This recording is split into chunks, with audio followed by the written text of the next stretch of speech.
Nah, ini mungkin kebohongan yang bersanad. Pantas disebut kebohongan yang bersanad kalau seperti ini. Al-Iz bin Abdissalam, ya, kemudian Suyuti dan yang lainnya, ya. Tetapi kebanyakan yang mereka maksudkan dengan bid'ah hasanah adalah bukan yang berkaitan dengan ritual, tetapi berkaitan dengan sarana.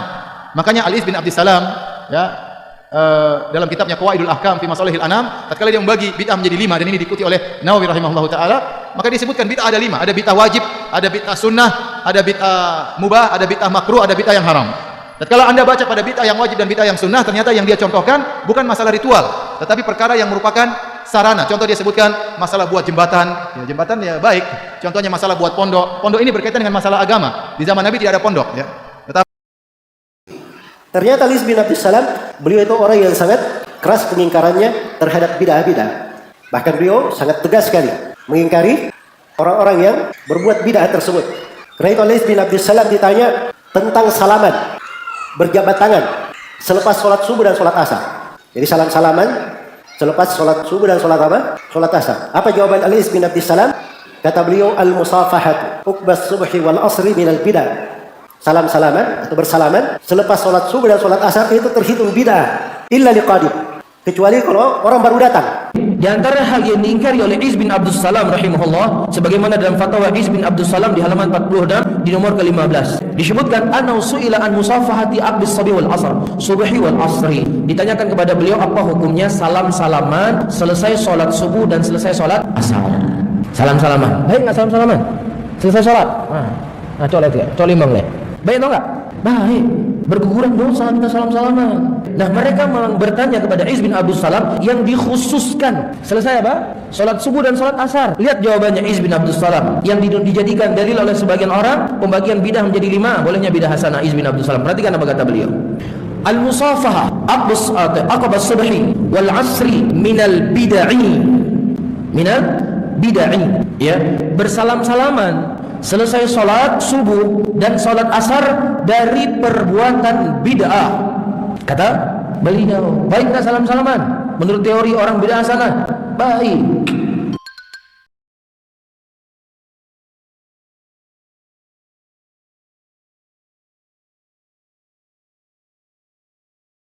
Assalamualaikum warahmatullahi wabarakatuh.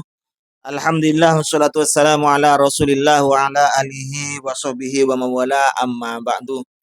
Kaum muslimin dimanapun berada, sahabat-sahabat Aswaja, warga Nahdliyin, saya doakan semoga Allah subhanahu wa ta'ala senantiasa memberikan rahmatnya, taufiknya, hidayahnya, maghfirahnya, memberikan kelancaran rezeki, kesehatan pada kita semua. Amin. Allahumma amin. Di awal 3 orang Ustadz Wahabi, lulusan luar negeri semuanya itu. Dr. Firanda, kemudian Haris Abu Naufal, alumni Yaman, kemudian ke Madinah. Yang kedua, Dzulkarnain M. Sunusi, alumni Yaman, kemudian juga ke Madinah. 3 orang Ustadz Wahabi alumni luar negeri ini telah sepakat berbohong atas nama ulama Syafi'iyah. Izzuddin bin Abdissalam yang disebut Sultanul Aulia ini sudah terkenal dengan sebutkan Sultanul Ulama, Syekh Izzuddin bin Abdissalam. Kata orang ini, salaman setelah sholat menurut Syekh Izzuddin bin Abdissalam dianggap bid'ah. Oke, saya ulang penjelasan seperti ini ya.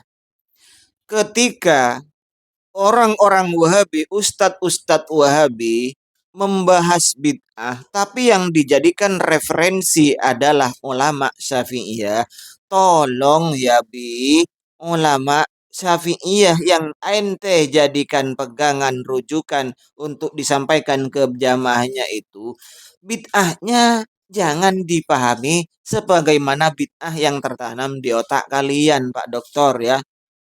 Ketika ente menemukan ibarat teks, ibarat ini bid'ah, tapi yang ente baca adalah ulama Syafi'iyah, maka bid'ahnya tidak sama dengan bid'ah yang tertanam di otak orang-orang Wahabi, di otak kalian, Pak Doktor. Ya.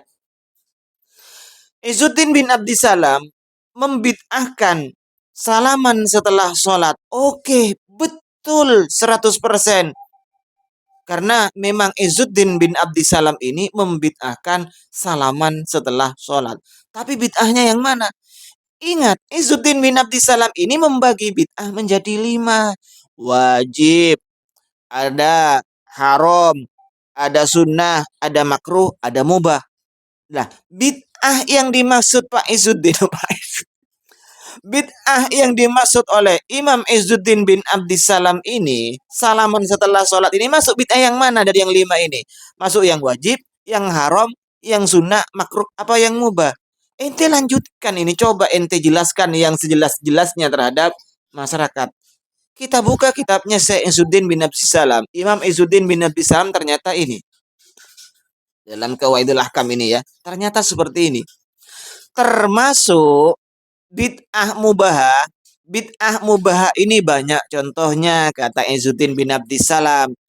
Di antaranya minha adalah al-musafahah, salaman setelah waktu subuh dan waktu asar. Ini ternyata oleh beliau Izzuddin bin Abdissalam benar memang dianggap bid'ah, tapi bid'ahnya termasuk dalam bid'ah yang mubahah. Walil bid'ah al-mubahati, termasuk bid'ah yang dimubahkan. Amsilatun, banyak contohnya. Apa contohnya? Salaman setelah sholat asar dan subuh. Nah, inilah orang-orang Wahabi, ustadz-ustadz Wahabi yang sudah doktor, yang sudah alumni luar negeri, menimba ilmu katanya di tempat lahirnya Islam di Arab Saudi, di Madinah. Tapi sukanya bohong. Bohong atas nama ulama lagi. Yang dibohongi jamaahnya, kasihan loh jamaahnya itu, Pak. Ya.